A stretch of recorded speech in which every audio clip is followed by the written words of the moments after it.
नमस्कार, स्वागत आहे आपलं AG न्यूज. रविवार दिनांक 18 रोजी चारठाणा येथून जवळच असलेल्या सोनापूर तांडा येथे ऊसतोड कामगारांसाठी मेळावा आयोजित करण्यात आला होता. त्याचे उद्घाटन श्रीमती आचल गोयल यांच्या हस्ते तर अध्यक्षस्थानी मेघना साकोरे बोर्डीकर ह्या होत्या. साखर कारखान्याच्या गळीत हंगामात जिल्ह्यातून मोठ्या प्रमाणात मजूर स्थलांतर होतात. अशा मजुरांच्या पाल्यांची शैक्षणिक गैरसोय होऊ नये म्हणून दरवर्षी समग्र शिक्षा अभियानांतर्गत जिल्ह्यात अनिवासी हंगामी वसतिगृह सुरू करण्यात येते. यावर्षी ते प्रस्तावित आहे.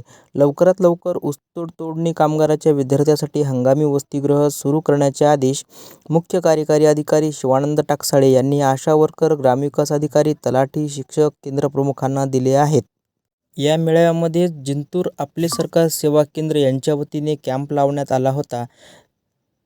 या कॅम्पमध्ये शासनाच्या विविध योजनांची माहिती देण्यात आली.